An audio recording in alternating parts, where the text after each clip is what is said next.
சீரியல்களின் full எபிசோடுகளை Sun டிவியில் ஒளிபரப்பான உடனே எக்ஸ்க்ளூசிவாக சன் நெக்ஸ்டில் மட்டும் ஃப்ரீயா பாருங்கள்.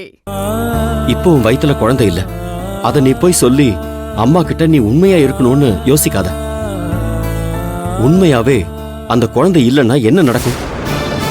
என்ன பண்ணா அந்த குழந்தை இல்லாம போகும்? அத நான் பண்றேன். நாம இப்ப வெளியில போவோம். போன இடத்துல ஏதோ ஆக்சிடென்ட் ஆகி அது மூலமா உன் வயித்துல இருக்கிற கரு கலைஞ்ச மாதிரி அம்மா கிட்ட சொல்லிடுவோம். ஏற்கனவே ஆக்சிடென்ட் ஆனதுனால நடந்த விஷயத்தையே இப்ப நடந்ததா சொல்லிடுவோம். ஆனா நடந்த சூழ்நிலைகள் தான் வேற. இந்த விஷயத்த அம்மாவால ஏத்துக்க முடியாதுதான். ஆனா இத்தனை நாளா நாம உண்மையை மறைச்சிட்டோன்னு நம்ம மேல தப்பான அபிப்பிராயம் எல்லாமே இருக்கும், குறிப்பா உன் மேல. ஆனா இதுவும் அவங்கள ஏமாத்துற மாதிரி தானே.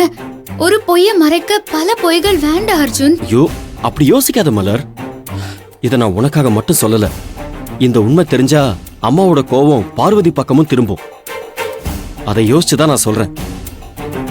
நானும் உன் கூட சேர்ந்து உண்மையை மறைச்சிட்டேன்னு அம்மா என்னையும் தப்பா நினைப்பாங்க. என் மேல அவங்களுக்கு இருக்கிற நம்பிக்கையே போயிடும். என்கிட்ட பேசுறதையே கூட நிப்பாட்டிடுவாங்க. ஒரு உண்மையை சொல்றதுனால நிறைய பிரச்சனைகளை நம்ம சந்திக்க வேண்டியதாயிடும்.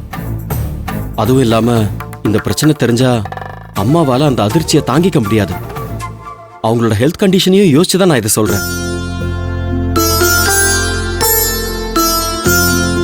நாம இப்ப ஏமாத்துறோம்னு ஃபீல் பண்ணாத மலர். கூடிய சீக்கிரம் அம்மா ஆசைப்பட்ட மாதிரி நமக்கு ஒரு குழந்தை பிறக்கும். அது மூலமா அம்மாவோட நம்பிக்கையையும் நாம உண்மையாக்க தான் போறோம். எனக்கு என்ன சொல்றதுன்னே தெரியல அர்ஜுன். எனக்கு இப்பவும் இதுல உடன்பாடு இல்ல. ஆனா நீ சொல்றதுனால நான் இதுக்கு சம்மதிக்கிறேன்.